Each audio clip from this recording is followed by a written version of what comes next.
আসসালামু আলাইকুম। তো এখন বাজে সকাল 7:30।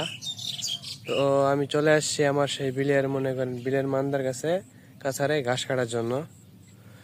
তো বিলের ভিতরে অনেক পানি বাইরে গেছে, যে কাছার আগে বাইসা থাকতো ওই কাছার এখন ডুবে গেছে, দেখা পর্যন্ত যায় না। তো দেখেন আপনাদের এখন দেখাই, ভিডিওর মাধ্যমে দেখাই যে কাছার কতটুকু আসছিল, কতটুকু ডুবছে, কি সমস্যার। দেখেন, এই দেখেন, ওই উপরা পর্যন্ত পানি উঠে পড়ছে। ওইদিকে আমার কাছার আছে, পুকুরের আমাদের একটা কাছার আছে, ওই কাছার পর্যন্ত পানি উঠে পড়ছে। আর এইদিকে কাছারটা শুকনো আছে। আর এই যে আমরা 2 দিন আগে আর কি আমার বাবা দাদা কাকা সবাই মিলে এসে এটা আর কি পরিষ্কার করে দিয়েছি। কারণ পরিষ্কার না করে দিলে মনে করেন মাছ এখানে থাকবে না। বর্তমানে মাছের এই সিজন, যদি আর কি মাছ না থাকে তাহলে তো এত পরিশ্রমে কোনো মানে হয় না। তো মনে করেন আমি এই যে পানি পুনি ভাঙ্গিয়া মনে করেন ওই ও একটা ঘর থেকে ছোট একটা ঘর, ওই ঘরের থেকে আমি এনে আসছি গরুর জন্য ঘাস কাটার জন্য। তো এইদিকে আপনাদের একটা জিনিস দেখায় যে এদিকে ঘাস কিরকম হয়েছে। তো দেখেন ঘাসের অবস্থা দেখেন। মানুষ মনে করবে কি যে মনে করেন এখানে গাছ লাগানো হয়েছে, কিন্তু না, এখানে কোনো গাছ লাগানো হয় নাই। মনে করেন প্রাকৃতিক ভাবে আর কি সার বীজ দেওয়া ছাড়া এই গাছগুলো হয়েছে। তো এইদিকে মানুষ ঘাস কাটার জন্য আসে না, কারণ মনে করেন প্রায় 2 কিলোমিটার 1.5 কিলোমিটার দূরে এতটুকু রাস্তা হাইটা আসতে হবে তারপর প্লাস 1 কিলোমিটার রাস্তা পানির ভিতরেই আছে। তো পানি সবকিছু ভাঙ্গিয়ে এখানে ঘাস কাটতে আসতে হয়, কিন্তু এখানে আসলে ঘাস অনেক অনেক ঘাস পাওয়া যায়। তো দেখেন ঘাসের অবস্থা, এই যে ঘাস, ওই যে ঘাস। তো আমি ভাবলাম যে অনেকদিন ধরে তো আমি ভাবলাম যে অনেকদিন ধরে এদিকে আসা হয় না। তো আজকে যাই মনে করেন এদিকে আসলে ঘাস নিয়ে কোনো চিন্তা হয় না। এই যে এখন বসমু 10-15 মিনিটের মধ্যে ঘাস কাইটা ছালা বইরা নিয়ে যাবো গা। তো যেহেতু গরু পালি, এদিকে আসতে হবে, ঘাস কাটতে হবে, কিছু করার নাই। আর মনে করেন আমাদের এদিকে ঝুঁকের অনেক, ঝুঁক আগে থেকে অনেক কমে গেছে। আগে তো মনে করেন পানিতে নামলে ঝুঁকে ধরতো, এখন এতটুকু রাস্তা আইসা পড়লাম, একটা ঝুঁকেও ধরে নাই। তো এখন আমি ঘাস কাটি, ঘাস কাটার পরে আপনার সাথে কথা হচ্ছে আবারই।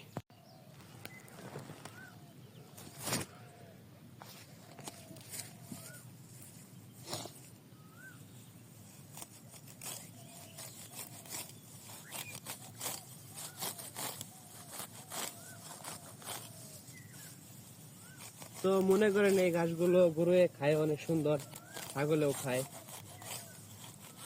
ঘাসগুলো কাটতে অনেক আরাম, কারণ কাঁচা সাইজ যেহেতু, তো গাছগুলো কাটতে অনেক সুবিধা হয়। তো যে দেখেন ঘাসের অবস্থা দেখতে থাকেন। তো অনেকদিন যাবৎ আমি গরু মরু মনে করেন ভিডিও এরকম ভাবে ছাড়ি না, যাই ছাড়ি আমার টিকটকে এটা মনে করেন ওয়ার্নিং এসে পড়েছে, কি লেগে আসছে আমি জানি না।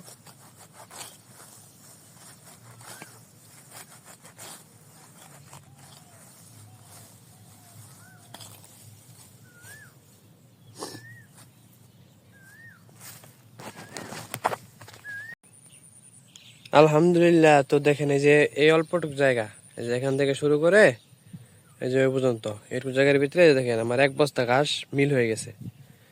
তো এই গাছগুলো হলো একবারে প্রাকৃতিক, কোনো সার দেওয়া না, কিচ্ছু দেওয়া না, সুন্দর মতে এই গাছ আর কি নিজে নিজে বৃষ্টি বাদলের কারণে নিজে নিজে হয়েছে আর কি। কোনো প্রকার টাকা এখানে খরচ করা হয় না, একবারে সম্পূর্ণ ফ্রিতে। অনেকে আছে মনে করেন দেখবেন যে গাছ চাষ করে পরে গরু গরু পালন করে, কিন্তু আমাদের এদিকে যারা গরুর পালন করে তারা মনে করেন গাছ চাষ করে না। যাও 2-1 জনে করে মনে করেন ওইটা আর কি হেরা স্টকে রাইখা দেয়, পরবর্তীতে যখন আর কি ঘাসের অভাব পড়ে তখন এই গাছগুলো গাইটা গরুকে খাওয়ায়। তো এখন আমি এই গাছগুলো বস্তায় ভরবো, বস্তায় ভরার পর আপনার সাথে আবার কথা হচ্ছে। তো তো এই যে দেখেন বস্তা আলহামদুলিল্লাহ ফুল হয়ে গেছে। তো আজকে 2টা গরুর জন্য এই গাছ যথেষ্ট হবো আমি মনে করি।